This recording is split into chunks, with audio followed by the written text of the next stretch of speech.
सिया बले रामचंद्र की। Twelfth class का रिवीजन कहाँ तक हम लोग उसमें किए थे? ऑनलाइन में हम लोगों ने इलेक्ट्रिक करंट पढ़ लिया था, ओम्स लॉ पढ़ लिया था, इलेक्ट्रिक रेजिस्टेंस पढ़ लिया था, conduction of the electric conductivity पढ़ लिया था, motion of electron due to thermal energy तक पढ़ लिया था। ओम्स ड्रिप वेलोसिटी बाकी था ना, हाँ उसमें ड्रिप वेलोसिटी बाकी था। बात करते हैं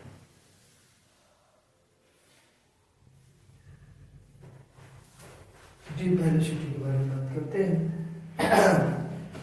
इससे पहले हम लोग पढ़े थे motion of the electron due to the thermal energy, उसके बाद ड्रिप वेलोसिटी, यानी दोबारा रिवीजन आपका चलना खत्म कर देते हैं। अब इसके बाद फिर दोबारा नहीं आने वाला।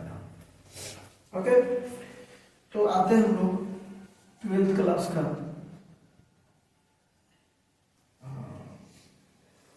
फिजिक्स है ना, केमिस्ट्री और अगर सुने हैं ना, आते हम लोग drip velocity. Okay, drip velocity क्या होती है इसके बारे में जानते हैं। तो इसका एक बार डिफिनेशन लिखते हैं। It is defined as the velocity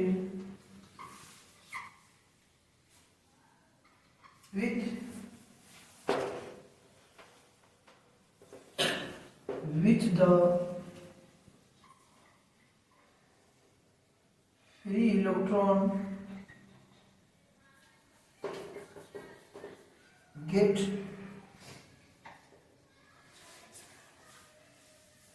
drift toward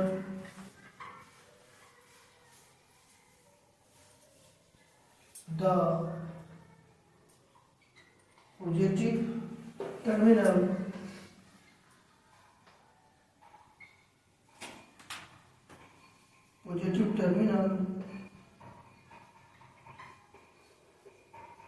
under effect of the applied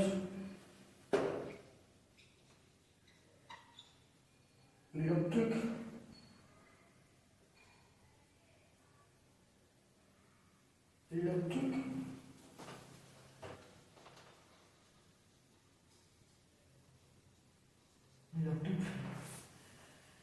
बात करते हैं ड्रिप वेलोसिटी के बारे में।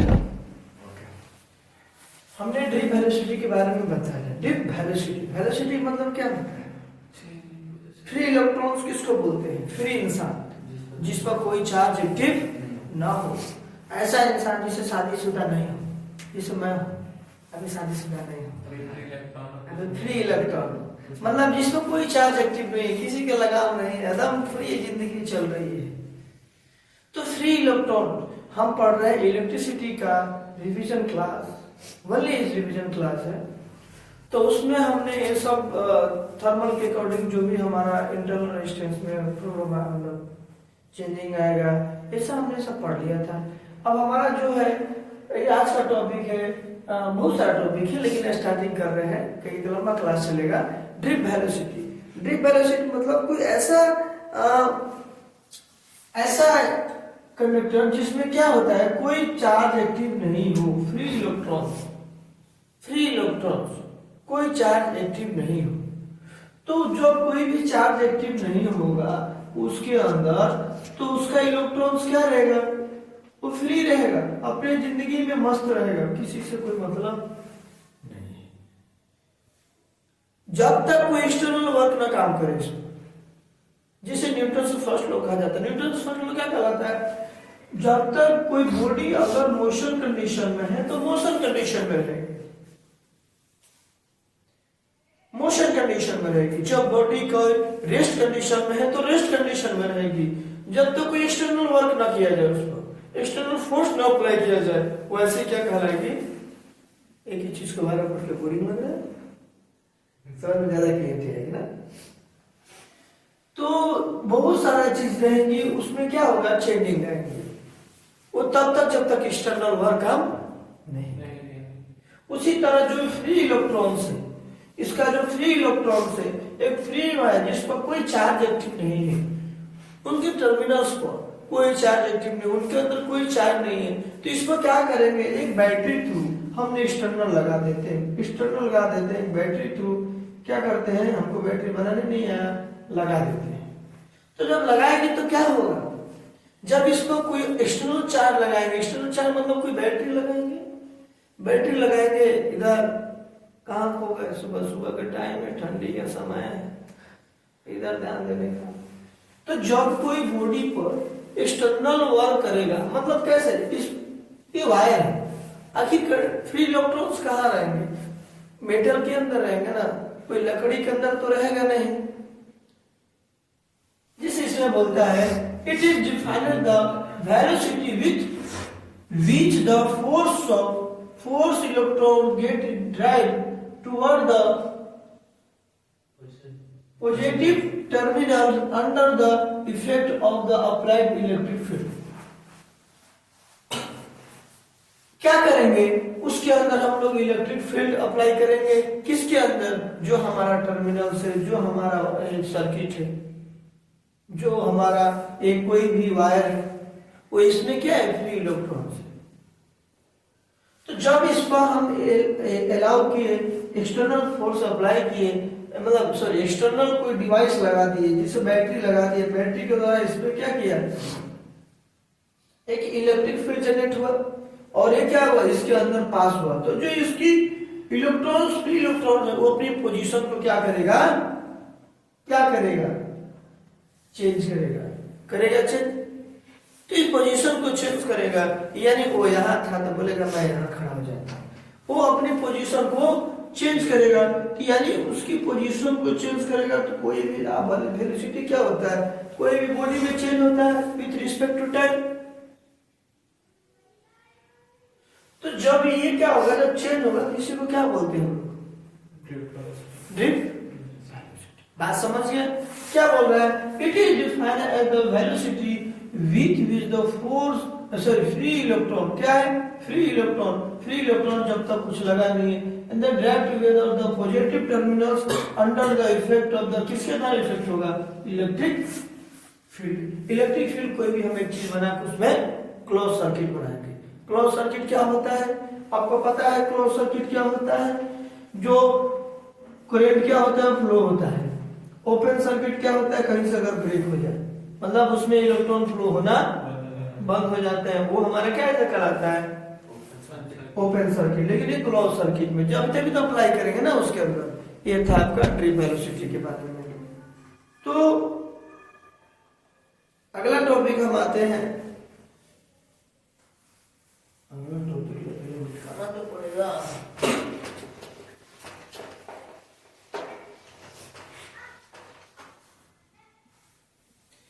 Limitation of Ohm's law.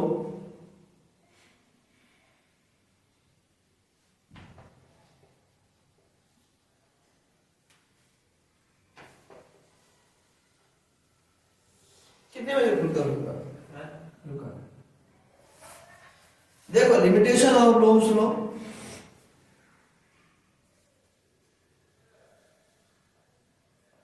The Ohm law is to be valid in flowing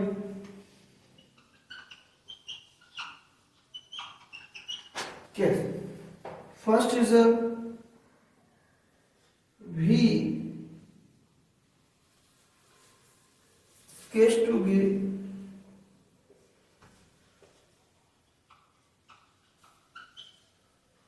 equal to I. Second is a sin V sin of V effect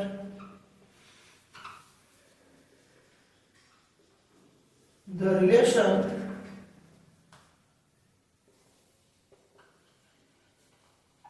between V and I. That is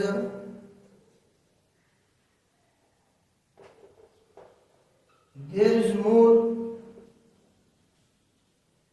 than one value of V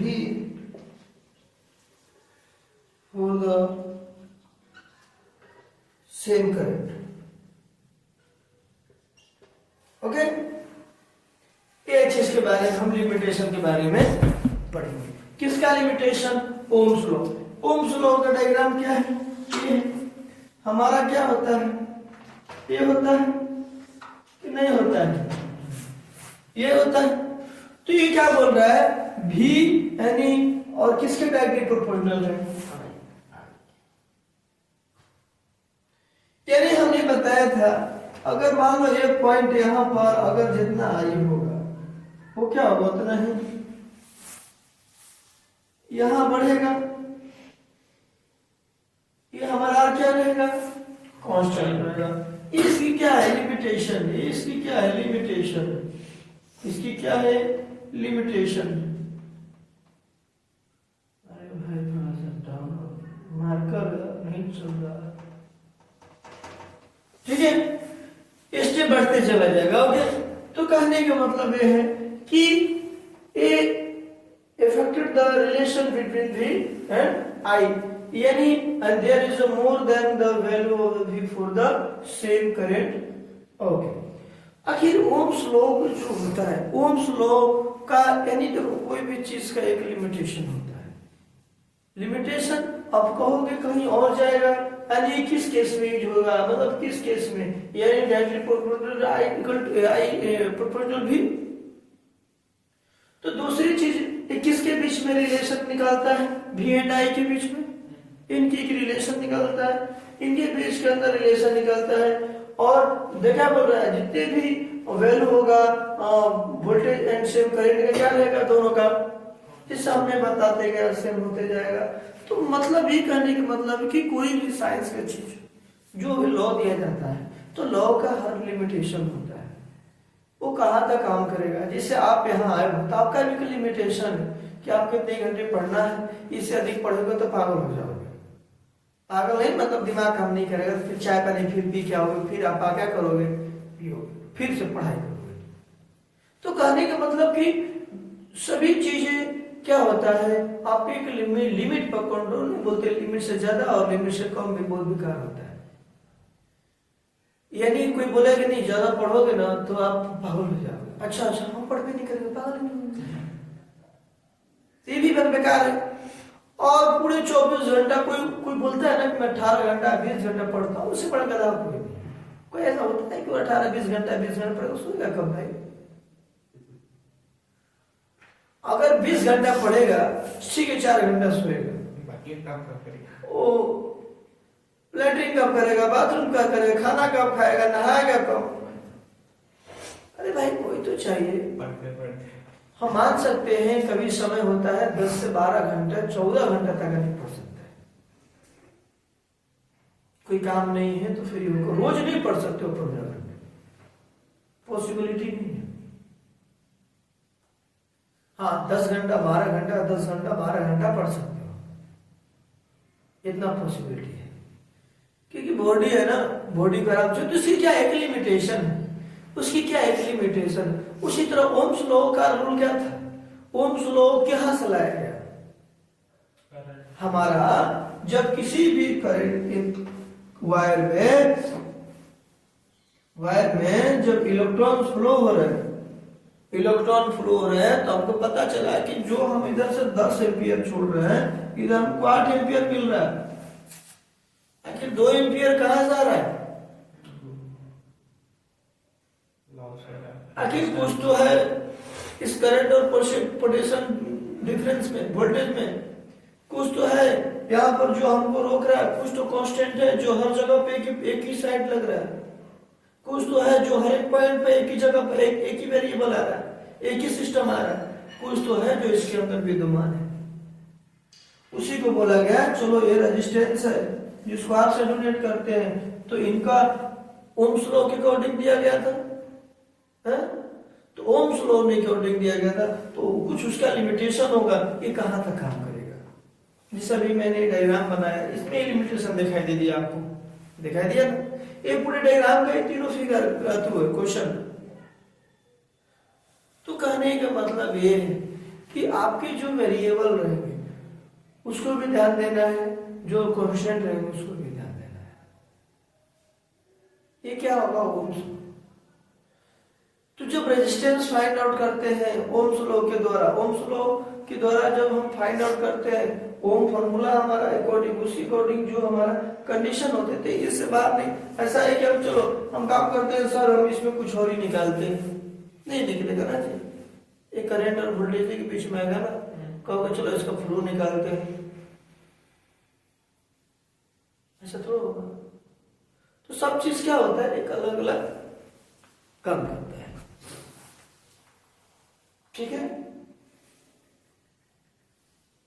अगला topic आएंगे, अब हम अगला topic की बात करेंगे हम लोग। इसमें समझ में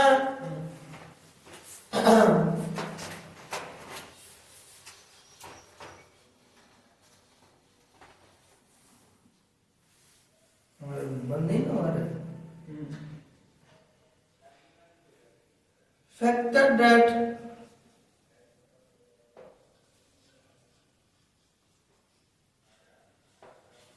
effect resistance, factor that affect resistance. First आएगा length of the conductor, of the conductor. Second is a cross section of the conductor. बात करते हैं, इस पर डिस्कशन करते हैं। Length of the conductor. अब इन्होंने factor that the effect resistance, मतलब क्या फैक्टर होगा जो रेजिस्टेंस इफेक्ट करेगा, ज्यादा इफेक्ट करेगा, कम। आखिर सिंपल सी हम बात करते हैं, अभी ठंडी का मौसम है, ओके, तबीयत किसी की ज्यादा खराब हो रही है, क्योंकि मौसम क्या हो रही है, चेंज हो रही है। जब मौसम चेंज है, जैसे मेरा भी तबीयत खराब है, तो मौसम चेंज होने के कारण, उसी तरह कि जब कोई करंट में, जब कोई वायर में, जब कोई कंडक्टर में, उसकी इस पर डिपेंड करेगी कि उसमें रेजिस्टेंस का इफेक्ट होगा। इफेक्ट कैसे होगा, तो इन्होंने दो इफेक्ट बोला कि लेंथ ऑफ द कंडक्टर, यानी जो उसकी लेंथ रहेगी ना उस पर डिपेंड करेगा। उसकी जो लेंथ रहेगी ना, वायर का, कंडक्टर का लेंथ रहेगी ना, एक गाड़ी वाला कंडक्टर नहीं बोल रहा, कंडक्टर बोल रहा हूँ, बोलता है टिकट काटता हो 5 रुपया रही, धीरे धीरे 10 रुपया दे, बोल रहे ये अलग। तो क्या है कि ये जो वायर है, वायर के अंदर जो इलेक्ट्रॉन्स फ्लो हो रहे हैं, वायर के अंदर जो करंट फ्लो हो रहे हैं, तो इनके बीच के अंदर ये लेंथ पर डिपेंड करेगा। पहला बोला कि इनका जो इफेक्ट होता है वो लेंथ पर होता है। फिर बोला इसकी क्रॉस सेक्शन एरिया पर डिपेंड करेगा, और किस पर करेगा, कंडक्टर ऑफ एरिया। मतलब लेंथ बोला कि आप काम करो, यहां से अगर 2 मीटर का वायर है तो 2 मीटर पर लेंथ बढ़ते जाएगा, तो उस पर भी इफेक्ट करेगा रेजिस्टेंस। और बोला कि चलो इसका एरिया की बात करते हैं, ये जो एरिया है ना, पर यूनिट एरिया है ना, इस पर भी डिपेंड करेगा, हर एक एरिया पर।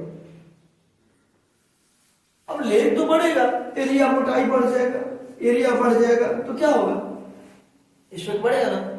तो कभी कभी आप इतना ध्यान रखिएगा, कभी कभी पतला जो तार होता है ना, नहीं बोलते हैं ये भाई साहब इसमें करंट फ्लो करा रहे भाई, गल गया था, और ये लोड नहीं ले, हीट हो जाता है। कभी कभी कोई वायर हीट होता है, बहुत सारा हीट हो जाता है। कभी कोई जो पतला पतला तार होता है ना, जब हम कहीं लगाते हैं जिसे, तो देखते हो कभी कभी हल्का सा हीट होकर जल जाता है, स्पार्क हो जाता है। अब कहीं इसी, अगर मान लो सिंपल सी बात करते हैं, अगर आपकी घर में अगर कोई मतलब आप आयरन कर रहे हो, आयरन वाला इस्त्री प्रेस करते हो, तो प्रेस वाला जो वायर होता है उसमें अच्छा वाला वायर यूज किया जाता है, वो पतला वाला यूज करना, वायर हीट होने लगता है। आप खुद ही एक्सपेरिमेंट करना, छोटा वायर आता है ना, वो आता है 7-5 रुपया 6 में, 2-3 रुपया 4 5 रुपया मीटर नहीं आता है, वो वाला वायर थे। छोटे छोटे हम लोग बॉल जलाने के काम आते हैं, छोटे इधर उधर कई कनेक्शन फालतू करने में काम आता है। उसका यूज करना आप, वो क्या होगा ना, हीट हो जाएगा, पूरा वायर हीट हो जाएगा। और ज्यादा समय करोगे तो थोड़ा भी उसको कहीं वीक पॉइंट मिलेगा, लूज पॉइंट मिलेगा, जहां हिट करके उसको गिरा देगा। रीजन क्या था? रीजन ये था कि वहां पर जो करंट फ्लो हो रहा, आपको पता है जब इलेक्ट्रॉन फ्लो होगा तो हीट होगा, पॉजिटिव टर्न में इलेक्ट्रॉन फ्लो होगा तो हीट होगा। उसके अंदर भाई रेजिस्टेंस तो रहेंगे, बहुत सारी चीजें रहेंगी, तो किस पे इफेक्ट करेगा? उसकी लेंथ पर। दूसरी चीज, अब मोटा वाला हम लगा लेते हैं, तो आप देखते तो क्या करता है। मान लो सिर्फ बात देखो, जिसकी जितनी औकात उसके औकात उसका यूज किया जाता है। अब मोबाइल के चार्जर है, अब तुम 4 mm का वायर लेके आओगे, 4 mm थोड़ा सा इतना मोटा हो जाएगा, 4 mm का वायर लेके आओगे, कहोगे लो मोबाइल चार्ज करो, तो जितना का बचवा नहीं उतना खिलौना हो जाएगा, नहीं ना भाई। आज में रिक्वायरमेंट कितनी है कि चलो ये हमारा है, ये हमारा यहाँ से हमारा लगा दिया एडेप्टर में करंट आया, यहाँ से बहुत कम वोल्टेज से आता है करंट। यहाँ तो इधर जीप लगाना, एक को इधर लगाने देना। एक दोस्त क्या किया, मान लीजिए कि दोस्त इधर अपना कटिंग करके जीप लगाएगा, एक इधर लगाएगा, मरेगा कौन? इधर वाला, क्योंकि ये जो करंट आ रहा है वो कहां से? डायरेक्ट बोर्ड से आ रहा है, इसमें कोई कमी नहीं हुई है, लेकिन इधर वाला मरेगा नहीं। झटका हो सकता है, थोड़ा चिंगारी झटका टाइप का मारेगा, बस बता रहे मैं परसेंट हूँ। करंट बोलेगा मैं हूँ बेटा, मैं हूँ, इसमें चिंता नहीं करने का, मैं इसमें परसेंट हूँ। तो हमने क्या किया, डिसाइड किया कि कैसे इसको चेंज करना है। धक्का मुक्की नहीं करने का, तेरे को इधर रखना चाहता है, देख रहा है ना, ऐसा ही लोग रहते हैं। अभी तो सीधी राधी बोलेगी हम कहीं हम देखेंगे बाहर कौन मरता है तो क्या करेंगे, उसकी लेंथ पर इफेक्ट करेगा। उसके लेंथ जैसा ही बढ़ते जाएगा, उसकी जो factor of the effect resistance क्या होगा, बढ़ता जाएगा। एरिया मतलब इसकी जो, मान लीजिए अगर लेंथ बढ़ेगा, इसकी एरिया, भाई कोई भी लेंथ वायर बढ़ेगा तो उसका एरिया होगा ना जी। वायर मोटा भी होता है, पतला भी होता है, कोई बहुत मोटा होता है, मतलब बहुत सारे वायर होते हैं, आपको बोलते हैं। And depend on quality, depend on materials. एक मैं और जोड़ रहा हूं ऊपर से, एंड डिपेंड ऑन मटेरियल्स। कैसी मटेरियल, एक और इसमें ऐड कर लो, depend on materials. And material पे भी डिपेंड करेगा। हम पतला वायर ले लेते हैं लोहा का और एक लेते हैं कॉपर का, दोनों का फर्क हो जाएगा नहीं हो जाएगा, तो डिपेंड करता है मटेरियल पे। तो कहने का मतलब है कि देखो, आप एक गली में आपको घुमाया गया वायर, ऊपर से इंसुलेशन किया गया, तो जो वायर घुमाया गया है, अब ये वायर में कहोगे काम करो, उतार लो, इसका मोबाइल चार्ज करें, तो लगाने वाला भी गधा है और बताने वाला भी गधा है। जो बताया कि नहीं लगा दोनों ही पागल है। तो कहने मतलब एज पर रिक्वायरमेंट, हमको क्या रिक्वायरमेंट है उसके अकॉर्डिंग हम डिसाइड करते हैं कि हमारा लेंथ कैसा होना चाहिए वायर का, और हमारी थिकनेस कितना होना चाहिए वायर का। ये सभी चीजें क्या करती है, डिसाइड करती है।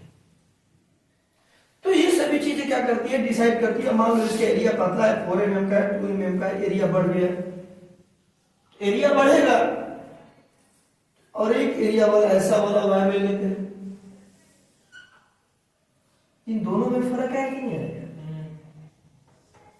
इसका भी फर्क है, क्योंकि रीजन क्या है, इन दोनों का एरिया अलग है, लेंथ सेम है बट एरिया अलग है।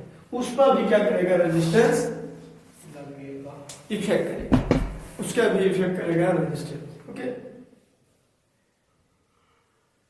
तो वही बोल रहा है, resistance is directly proportional to the length of the conductor. अब इसके बारे में लिख लेते हैं, पहले लिखते हैं लेंथ वाला is the first priority as a length, उसमें आते हैं फर्स्ट वाला लिखते हो क्या, resistance resistance is directly proportional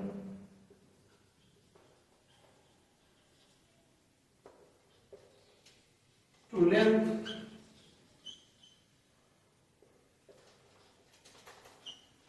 of the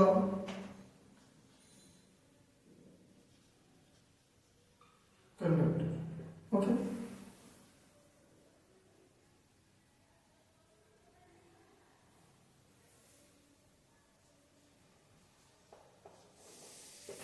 ठीक है, इसमें ये क्या है, ये क्या है, एल. ओके, ये क्या है, length of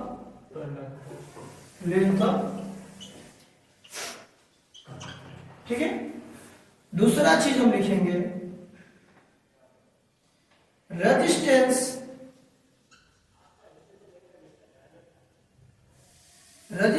is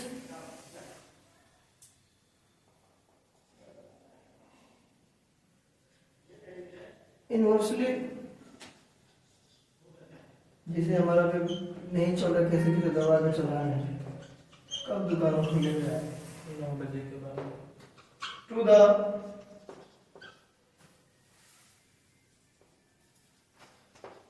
area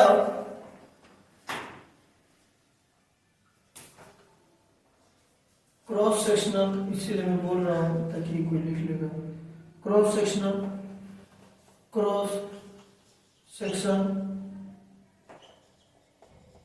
of the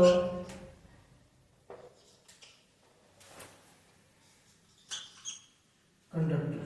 okay, जिसे मान लेंगे आर डायरेक्टली प्रोपोर्शनल 1a. ये हमारा क्या है यहाँ पर, रो एल आर, या आर इक्वल टू हो जाएगा रो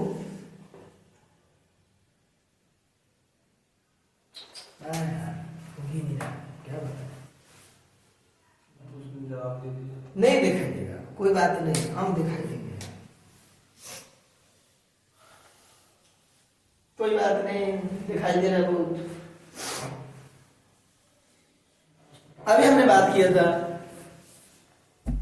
एक में बात किया था उसके एरिया पर डिपेंड करेगी, और एक बात किया था हमने उसके लेंथ पर डिपेंड करेगी. तो बात किया resistance is directly proportional to the length of conductor. क्या किया कि रेजिस्टेंस किसके डायरेक्टली प्रोपोर्शनल होगी, लेंथ की, यानी आर डायरेक्टली प्रोपोर्शनल ए.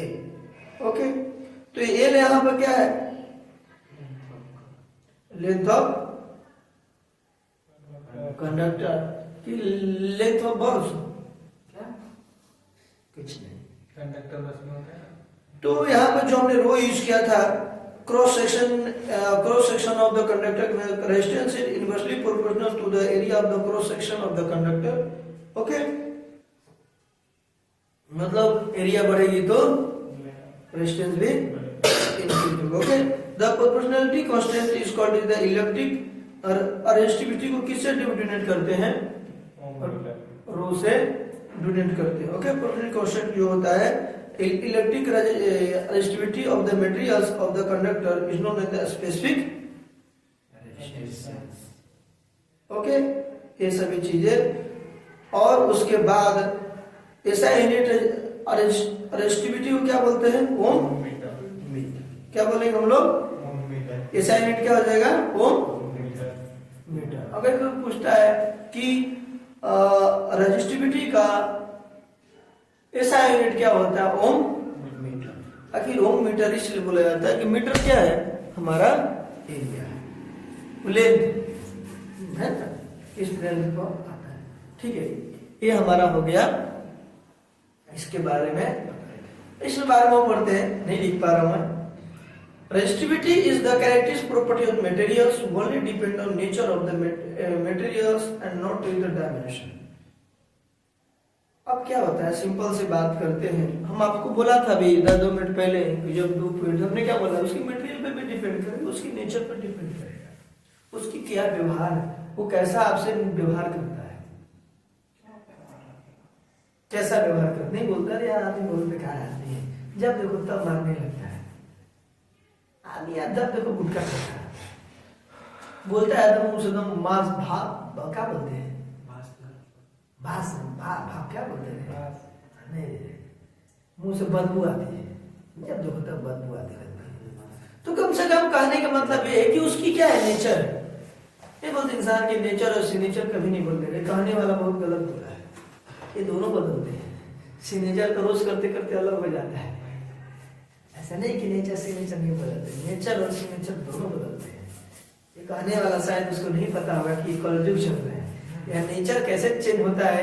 आज लड़का बदनाम है, आज लड़का लफुआ है, जैसे ही उसका दिल टूटता है वो आईएएस बन जाता है तो उसका नेचर नहीं चेंज हुआ है। अभी एक मैं पिक्चर देखा था कल, 2 मिनट देखा था पिक्चर, मतलब रील का एक सीरीज का वो था, ट्रेलर था। वो किसी लड़की से प्यार करता है, लड़की के पिता बाप वो पकड़ लेते हैं, लड़की सबके सामने बोल दी, साइड में तो बोलती है तुम्हारे बिना रह नहीं सकते, तुमको बहुत याद करते हैं। हाँ, और फिर उसकी जब माँ बाप के सामने ले जाते, उसके भाई बहुत बड़ा जमींदार होता है, बहुत बड़ा धनवान होता है, और वहाँ पर ले जाते बोलती कि मेरे पीछे पड़ा इसको तुम्हें जानता है, मेरे बहुत टॉर्चर करता है। उस लड़का का घर जला दिया जाता है, उस लड़का का पूरे घर को बर्बाद कर दिया जाता है, उस लड़का को मार कर दिया कि मतलब मार, ऐसा मतलब मार दिया जाता है कि वो मर गया, ऐसा सोचना चाहता है। बाद में वो जाता है, एक लड़की और मिलती है, उसको मोटिवेट करती है कि तुम बदला ले सकते हो, तुम पढ़ाई करो, तुम आईएएस बनो। फिर वो आईएएस बन के आता है और फिर से इन लोगों का खटिया खड़ा चालू कर देता है। ये हमारा इंडिया है, नेचर कब बदल जाएगा कोई टेंशन नहीं है। तो कलयुग है, कलयुग में सब कुछ है, यानी जिसका दिल टूटता है वो आईएएस बनता है, ऐसा मतलब रील में देखने को मिलता है। ये बहुत सारा चीज होता है, ऐसा नहीं है। देखो आईएएस मेरा मैं तो छोटा मोटा आदमी हूँ, मेरे को नहीं उतना पता, लेकिन जहां तक पता है जोश और उमंग का खेल है। ज्यादा भी जोश रहे, अरे आज खूब जोश है, आज आप आईएएस बन जाना, दिन भर पढ़ाई करेंगे, अगले दिन ठंडा हो जाएगा। आईएएस कंटिन्यूटी बनता है। अगर आप 10 घंटा रोज पढ़ते हो तो 10 घंटा रोज पढ़ो, अगर आप 5 घंटा रोज पढ़ते हो तो 5 घंटा रोज पढ़ो, रिवाइज रिविजन ये करो। मेरा मानना है आगे भाई ऊपर बढ़े। तो कहने का मतलब ये है कि एक दिन खूब पढ़ ले, अगला दिन हम एक दिन खूब खा ले, मार शादी वादी में गए, मार दम थाली बटोर के खूब अच्छे से पेट पूजा कर लिए, अगले दिन बोले खाना वाना मिलेगा रे, कुछ है नहीं, तो हर दिन को खाना पड़ेगा ना। इसीलिए बॉडी को बैलेंस जरूरी है। उसीलिए मटेरियल का जो डिपेंड करता है, मटेरियल को उसके नेचर पर डिपेंड करेगा, वो कैसा मटेरियल से, उस पर भी क्या करेगा, आपका रेस्टिविटी डिपेंड करेगा, उसका भी रेस्टिविटी। सोना है कि चांदी है, यानी सिल्वर है कि गोल्ड है, कॉपर है, एल्युमिनियम है, dependent materials. So the electricity, नहीं सो द रेजिस्टेंस, उसका वैल्यू शो करेगा, डिपेंडेंट मटेरियल्स उसकी वैल्यू शो करेगा जब हम मेजर करें। मेटल इसीलिए बोलते हैं गुड कंडक्टर ऑफ इलेक्ट्रिसिटी कौन सा होता है, सिल्वर होता है। Good conductor of electricity silver. अब सिल्वर का तार लगा दो, लड़कियां पहले उड़ा देंगे, चोरी हो जाएगा। यहाँ पर कॉपर का तो वायर अगर लगा, पहले लगता था कॉपर का, तो इसे लाइन बहुत सुने थे, देखे तो नहीं है, बताते थे लोग, कॉपर का रहता था तो लोग क्या करते थे, उसको कट कर देते थे, चोरी करके बेच देते थे। मैं बताता हूँ छोटा सा क्या, भोपाल में एक एम्स बन रहा था, उसमें मेरे पापा उसमें जॉब कर रहे थे, तो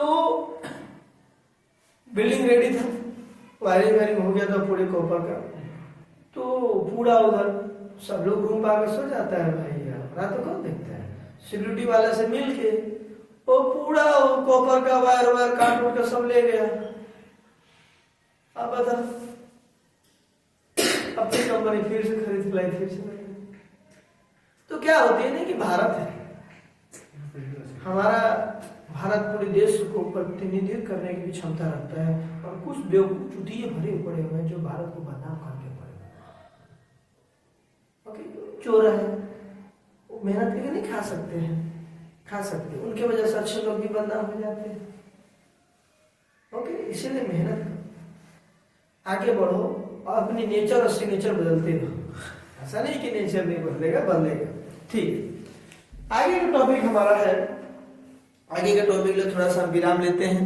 आगे टॉपिक हमारा जो चालू होगा वो होगा, बात करते हैं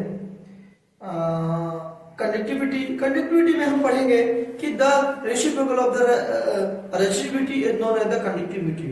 उसका रेसिप्रोकल होगा, किसकी रेसिस्टिविटी का, उसको क्या बोलते हैं हम लोग, कंडक्टिविटी। कंडक्टिविटी में हम पढ़ेंगे finding the resistance of the carbon register, जिसमें रजिस्टर कलर कोड होता है। जो रजिस्टर कलर कोड होता है, ये कलर कोड का हम बोले थे, बात कर रहे थे ना, बात कर रहे, चलो सिल्वर बताओ कितने टॉलरेंस परसेंट होगा, बात कर रहे थे ना।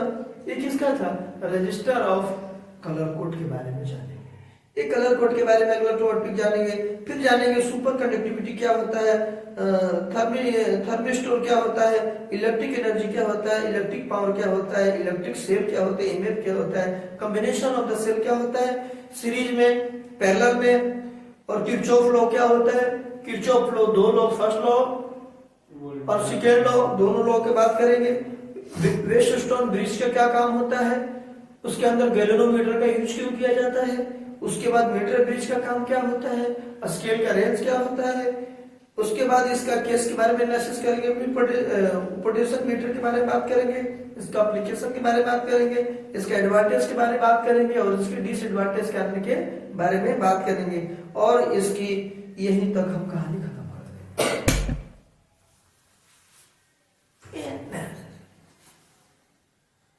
तुरंत क्लास चालू करेंगे। तो कहने का मतलब यह है कि आगे का टॉपिक ये लेंगे, तब तक के लिए चाय पानी पी लेते हैं, सुबह का टाइम है ना। ऐसे काहे देख रहे हो, वो चलेगी जब तक खत्म नहीं होगी। ऐसे भी रास्ता सुना दिए, सर आपका दावत मेरे घर पे है, खाना खाना है। तो खाना खाना है तो मतलब आप खाना बनाना तो है नहीं मेरे को, नहीं मजे मजे नहीं है, तबीयत खराब है, आप ना वो 1 घंटा यूज कहाँ करूंगा आप पर, समझ में। चलो ओके, बंद करो। अब आते हैं अगला टॉपिक।